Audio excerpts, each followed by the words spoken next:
What up, everybody? No special intro for the college hockey show yet. We will be having that sooner than later. With me, as always, is the degenerate Bostonian, Mike Warnick. Mike, how you doing, brother? Dude, it's Friday. I'm killing it. It's going to be a damn good weekend, baby. We are starting. We got puck drop in 5 hours, man. 5 hours. And we have NHL games going on right now. I believe it's Markstrom made an incredible save in the game. I already saw. It's 2-0 Devils. Jonathan Kovacevic and Stefan Nason did say that Nason ad was going to be a nice ad for the Devils. But Rico hit a goal prop. Did Rico have a goal scoring prop? Yeah, you said Kovacevic scoring or whatever. Logan, it's good to see you. Our friend Logan Hacker from Tampa, he's here. He's a mod. It's good to see him. Yes, it has been a minute, Logan. I know we do the show late for you on the East Coast. All right, so we're going to jump right into it, Mike. You sent me a link. I'll pull it up here. We're going to talk about the top college hockey players and then some of the bets you have. You've got games this weekend, right? Yep. Got 3 bets for this weekend. 1 tonight and 2 tomorrow. Okay, and we'll be back tonight, Perlo, me, and Rico for NHL Nightly. We'll be able to talk a little bit about this game today, Devils and things. So if you guys are curious, we're not doing NHL right now. We're just talking the college hockey, but we're going to try to do this every Friday for you. Mike sent me an article by Ryan Kennedy from the Hockey News talking about the top 100 NCAA players to watch. So we're going to be referring to that article a little bit. I can pop it up on the screen for y'all if you're interested. But go ahead, Mike. Let's get right into it, man. Let's talk about who you want to talk about. Who's off the list? Who's on the list? So I will start with guys on the list I wanted to bring up. I touched on them in the beginning. Is Matthew Wood, transfer from UConn. He's actually one of several transfers from UConn in this top 100 list. Reason they're leaving UConn is they can't get all the pieces together to win a national title. That's just plain and simple. They had a great top 10. They had a bad bottom 10, and you can't win with 2 lines in college. You just can't. Many teams have tried. Penn State went to a Frozen Four. It's not going to happen, so they left. Matthew Wood, if I can compare him to and Jimmy Snuggerbug, stop right there. He's on the same line as Woody, number 4 there, top of the screen. Jimmy Snuggerbug. He's going to be playing with Matthew Wood. Woody can't skate. He looks like Milan Lucic, probably bigger. He's a house. He has the greatest shot I've ever seen in the history of mankind for college hockey. He had 3 goals on 4 shots against Richter winner last year, Fowler, at Boston College in the Hockey East quarterfinals. The kid can shoot. He's great in the corners. He can't skate for his life.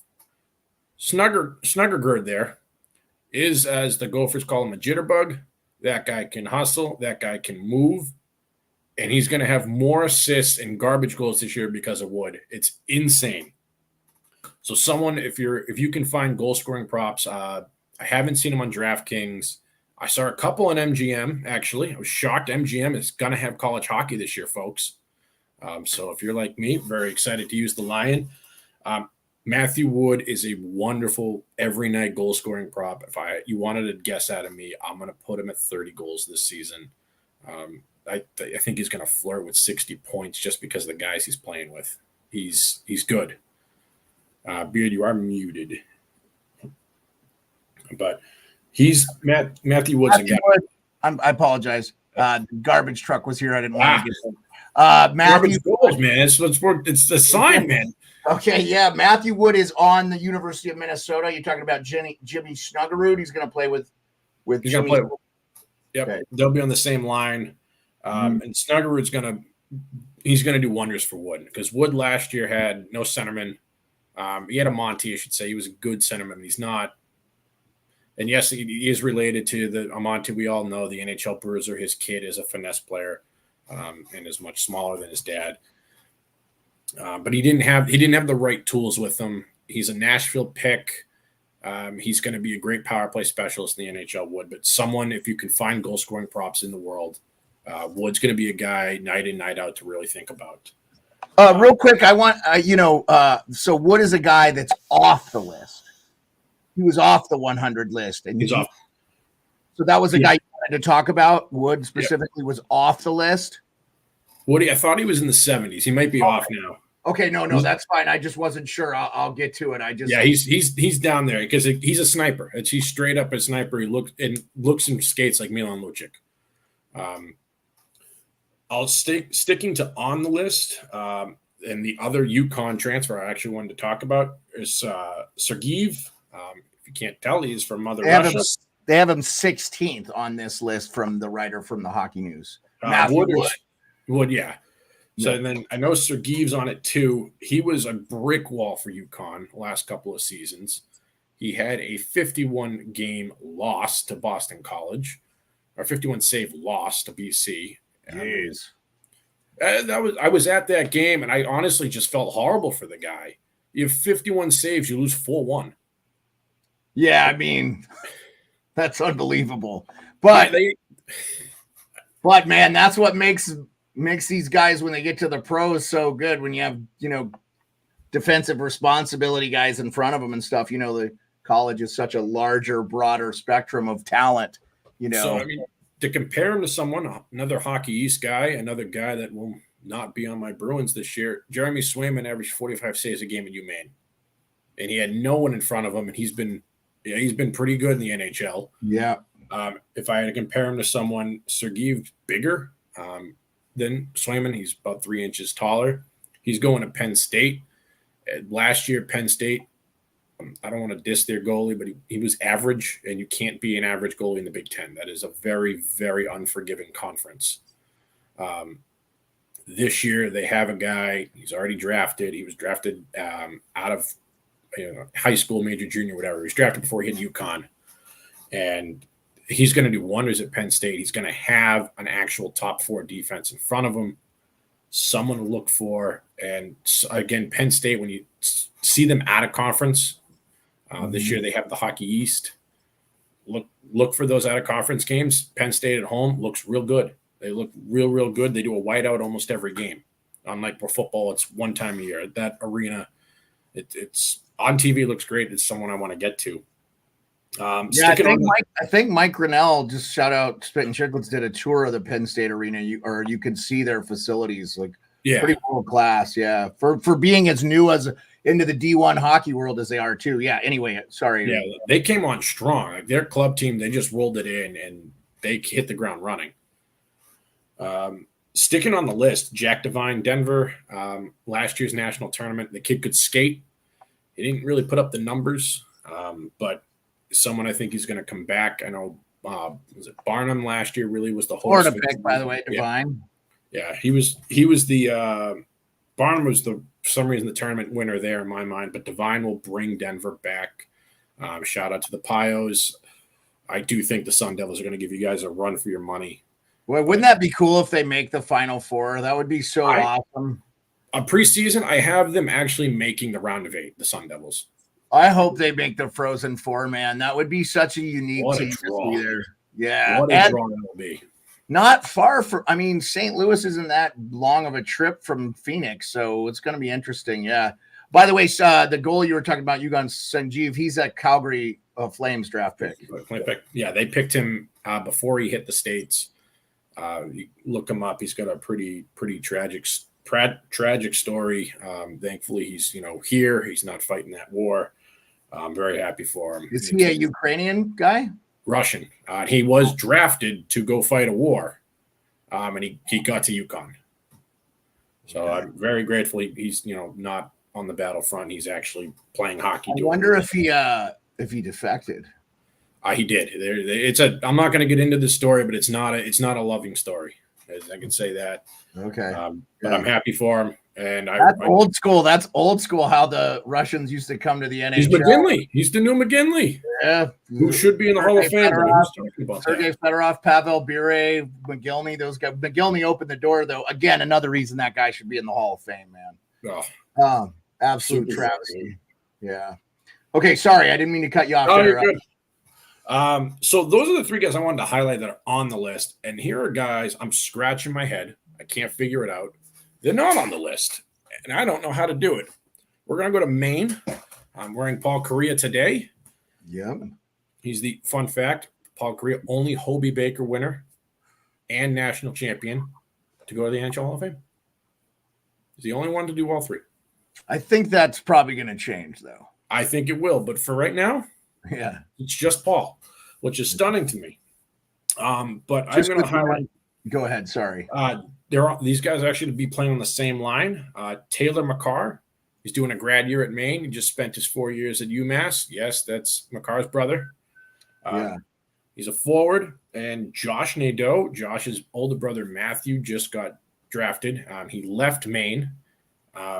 Josh is faster than his brother, but his brother is bigger. I don't know how these two guys got left off the list. I can't figure it out. Josh last year was a one-man wrecking crew. For those who went to the Maine Cornell game out in Springfield, you saw that Cornell sent 3 defensemen out on the ice when Nadeau was there, and one of them literally just shadowed the guy. He still had an assist on Maine's only goal. I think that says it all right there. Who puts a third defenseman out? They dressed 7 defensemen just for that reason, Cornell, and it worked. They won. They beat the Black Bears there. But I don't know how we got left off the top 100 list. Last year, I think he had 30-something goals. I think he's going to be a 40-goal guy this year. If you're wondering why Maine came out of the blue, it's because of the Nadeau brothers. And Josh is still there. He's going to be a sophomore, a true sophomore. And he's playing now with someone that can skate and already drafted Taylor McCarr. Last year he had no draft picks on his line. And those guys are gone. They got regular jobs like you and I did. Now he's got to draft an NHL player. So love those two coming together. Look for the Black Bears to be good. And I do have them finishing 4th in Hockey East this year, behind BCBU and then sleeper pick UNH. Other guy I want to talk about is Matt Capone. 3rd-round draft pick going to Edmonton. He is supposed to play, he was picked for his speed. Rink, I don't know what it's called, but his lap time around the rink is a little slower than McDavid, but not drastically slower. He was brought on to play with Connor McDavid.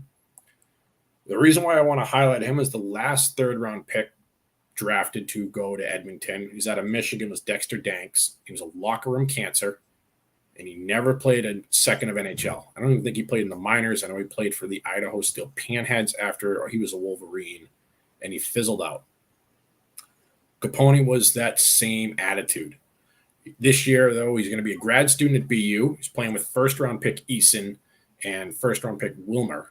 And so I'm curious because I know he's got the talent, right? 3rd-round pick, he's going – they think Edmonton's been saying he's going to play with McDavid. So he's got skills. He loved walking around the locker room last year. Even you'd see him pregame bragging to kids, yeah, I'm drafted. I'm signing – he was signing an autograph to 6-year-olds. Yeah, I'm drafted. Like, dude, we get it. You're one of 3 guys drafted on Merrimack. Well, now you're one of 3 guys drafted on your line, and you're the only one not in the 1st round drafted on your line. So I want to highlight him because that's a power line they've got going with Eason, Wilmer, and then Capone. Can Eason and Wilmer keep them in check? Getting rid. Yeah, Mark. Nope. Oh God, did Sweeney do something else? I'm not talking about Sweeney. That guy gives me a headache. I can't wait for him to get fired. But I'm curious, if Jay can keep him in check. And I do want to highlight the youngest of the brothers. He's going to be a defenseman. Oh my God, I just drew a blank. Mark got you all off track with the Jeremy's, with the Bruins talk. Mark, thanks for joining us. Oh my God, Hudson. The youngest Hudson's coming to BU next year. Yep, the Capitals draft. Yep. It's the best Hudson of the 3. Broke his brother's records in juniors. Starting as a true freshman. He's the biggest Hudson of the 3. He's going to be a freshman on the blue line. Yeah, I was surprised he slipped in the draft as far as he did. My guess would be Lane Hudson, who I think is undersized, not underskilled. I think he's undersized. I think it's going to be a problem for him this year. He's got all the talent in the world. I'm not denying his skill set. You have the middle brother who's a good forward. I think he'll be a middle six forward in the NHL 6-7 years. I don't think he's going to make a whole lot of noise. And then you got the young guy who was clearly beat up by his older brothers as a kid. Standard brotherly love. He's faster than Lane. He scores more goals than both of them. I said he broke Lane's records.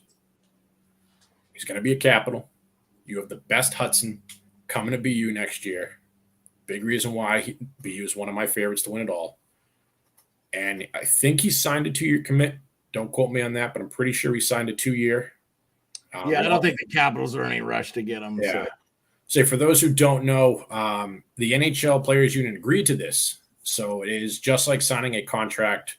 When you sign a 2-year commit, it's exactly what it sounds. You must play 2 college hockey seasons for that team that you signed for. You can't one and done. You can 2 and done. And I'm pretty sure he was one of the guys that signed. A lot of reasons being teams will do that so that you can develop them for a year. Because as many people know, kids actually go to school to get an education, and it's mind-boggling to some. And they also want to win a national title. They're not just there to, you to play for a year and go to the pros. But I actually want to bring up, for those who watched us last night, Nick Maroc, the glass banger, was on with us. And I want to highlight a guy from Team Canada, a guy I can't wait to go see. He's in my backyard at Harvard University, Jack Barr. He was Team Canada U20. He's a 2-way defenseman, big boy, over 6 feet tall. Is that BARR? I think it's 1 R. It could be 2. He's not on the list, but he had a good junior world championship for Team Canada, and he's been very good for Harvard. Last year he was the saving grace for their back end, which I'm sorry to the Crimson Tide. You had a rough year last year, but you'll get better. You'll be in the top 4 ECAC this year. You'll get better. But he was, a 2-way defenseman that I want to point out. I think he's going to have, 15, maybe 20 goals this year. Just working the power play. I don't think the ECAC is as deep this year. For points props, if you can find that, I like Jack Barr at Harvard. I really, really do. And the other guy I wanted to bring up, I brought it up last night. Right, I was just real quick, not to step on your toes there. What are you looking at points props for Jack Barr? What are you saying? Like every game, will this guy get a point? If you can get over half a point, I like that. I really do. I think he's a 20 goals guy this year. I think he can, get close to 40 points. And because he's a 2-way defenseman, and I think it's going to be a weaker conference this year. Quinnipiac, yes, will be good. They're always good. Cornell, I actually have them in the Frozen Four. Clarkson's no joke. St. Lawrence, no joke. They just beat the bag out of you. But I think Harvard's going to be in there in that mix, and that's why I think it's where it's not as strong a conference as it normally is. I think there leaves room for him to rack up some points, and I think he's a good plus money points prop every night. Yeah. Yeah. Yes. No, that's awesome. Thank you for clarifying. I just wanted to, for not everybody that's familiar with gambling terms, I just want to sometimes do it to the lowest common denominator. We talk about that in the Army writing style in my career. You write to the lowest level of intelligence, basically, not trying to talk over anybody. Avi's excited. Michigan and Minnesota State should be a good game. What games are you going to be watching tonight, Mike? Actually, my favorite 2 games this weekend, Michigan and Minnesota State. I have over 6.5 on both. If you guys can find 6, take it. 7, I think it's a push. I think 7's a push, so I guess take it, right, and root for the double empty netter. I don't know. But this weekend, Michigan, Minnesota State. It's on ESPN Plus, Big Ten Network. That's my favorite games this weekend. For those of us that are in Massachusetts, you have Bentley versus UMass Amherst tomorrow. That is my third bet this weekend at UMass -1.5. For those that live in Massachusetts, you drive over the border to New Hampshire and place it on DraftKings, or you can go to Gate City in Nashua. you can go to Gistamos in Manchester as well to place that bet, and the Brook in Seabrook. But for those that don't know, you can't bet on a Massachusetts state school in Massachusetts. That was part of that makes sense. I understand why they do that. That's not the worst thing in the world, to be honest with you. We got to pump the brakes a little bit. So I have Mike, the Degenerate Bostonian, has the over 6.5 on both games for Michigan State. Our good friend Avi Hoffman, he likes Arizona State over Air Force. I just didn't like. So Avi, the reason I'm saying not that one is I didn't like the line. I saw a 250, a minus 250. So I'm not throwing money on it. If you wanted to parlay that in, I'm in. If you saw a better line, let me know, because I'd be all over that. But I'm struggling at minus 250 to put my money in. But that's just me. So I know a few of my friends like, oh, I'll just bet more money on a minus 250. And I mean, it makes sense, right? I love Arizona State. The Savage sent me his picks. He had BU beating up some Canadian school, but they're like a minus 600. He's like, oh, I'll just bet, he's usually a $20 a game guy. He's going to bet $300-400 on the game. So he's going to get his money that way. So Cullen Potter for Arizona State guy, just real quick, going to be a guy that's playing with the Sun Devils, not drafted, will be a 2025 draft pick. So that's a guy to look out for. Cruz Lucius, which everybody knows about him. He's been a Pittsburgh Penguins guy for a while. And didn't he transfer? He was like a Wisconsin kid, right? Lucius did transfer. So he's with Arizona State too. So that's yeah. That's I think Arizona State. I said it, and maybe I said it last night. I think they're in the round of 8. That's for those that don't know, second round of the national tournament this year. I think they're in. Like, I definitely want to say lock them in. How does Michael Irvin do it on Sundays? I'm gonna walk in Arizona State making a tourney. I'm really confident that they make the round of 8. Yeah. My fear with them in that round of 8 is they'll be out west, so you're gonna have to play Denver again. BC or BU may get sent out there because the other one's another 1 seed out east. Yeah. Also Michigan State. So, I mean, they're going to, in that second round, you're going to have another top 5 opponent. I can't guarantee someone beats a top 5 at a neutral site. It's just hard for me to say that. I mean, really going to be hard to not have BC back in the national championship, in my opinion, with the Fowler. The top 3 guys in Ryan's article here are James Higgins, which we will talk about ad nauseum here in a couple episodes. Ryan Leonard, Gabe Rowe, all Boston College. That's the top 3 right there. As it should be. As it should be. I mean, I will say on the 26th, I'll be hanging with them. If I'm allowed to do interviews, I will have interviews for them. If I'm not, at a minimum, I will let you guys, I'll give my report on how it goes. But I'll be in their locker room on the 26th. Yeah, if you can do a couple interviews and film them, man, we can play them. We can pop them on when we're doing the show. We can play them during the show, or you can send them to me and I can set them up as interviews post show. We can play them as like a premiere, just your interview with them and stuff. So that would be awesome if you get a chance to talk to those guys. Thanks so much for that. Yeah. If anything, bookmark that game, the 26th, BC Western Michigan. That's 2 ranked opponents going at it. I don't want to get too far in the weeds, Mike, far out in the weeds. So we're just talking, obviously, Air Force, Michigan, and Minnesota State. What is that your top bet there for the day? Just going with that's my favorite for the value. They're minus 115 on MGM. I think DraftKings had minus 110. So that's my favorite for even money or close to even money bets. Avi definitely has the game with Air Force. The Savage picks of the day, it's actually a parlay.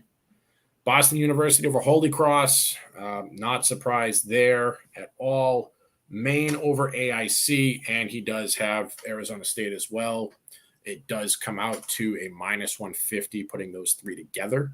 So that is the Savage parlay of the day.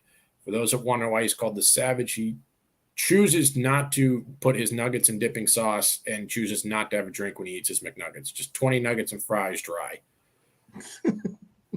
He's a savage, man. There's nothing I can say. Mark says, I can't wait to see Bruins prospects Dean Letourneau, Andre Gasso, and Oscar Yelvik play for Boston College this year. We're going to see a lot of Boston College probably at the Frozen Four too. Super excited. College hockey is becoming a breeding ground for the NHL. It's going to be great. Can't agree with you more, Mark. And I know Mike called Dean Letourneau to the Bruins, I think. He called it. Yep. I got to find that. I was hoping and praying. I wish it on the draft. We did a draft special, did we not?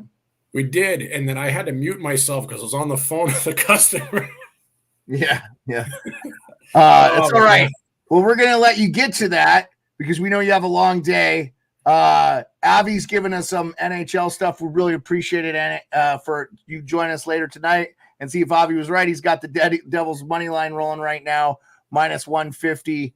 And he's got a UNLV college football with it tied. So appreciate you, Avi.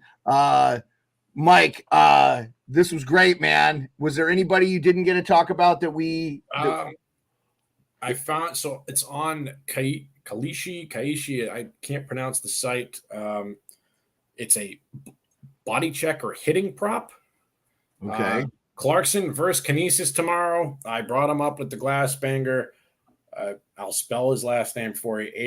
Ayrton. He's at +3.5 hits. I'm taking the over.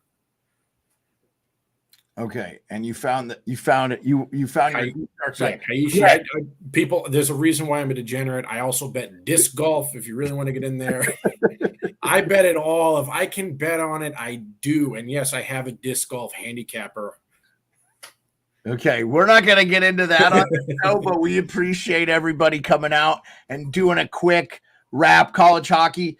We will be back next Friday with Mike to talk bets, to talk players we're watching. We're going to have a big sample size of college hockey. Just a reminder, too, in the States, if you don't know, you can watch a lot of the college hockey on ESPN+. Look for my boy John Buchagras and Colby Cohen to be calling some really good games. So it's going to be funny. So next week the real college hockey starts. This is the week one. You get your cupcakes in. Oh my God, next week's exciting. Oh, all the out of conference games. It's good. It's going to be a good year, everybody. Yeah, it's going to be super exciting, man, and we're going to try to bring the best of the best to you. So appreciate everybody coming out. We will see you tonight for NHL Nightly. Join me and Perlo and Rico. Mike won't be with us. He'll be at a wedding. We appreciate you guys. Have a good one. Oh, watch the NHL series on Prime. It's awesome.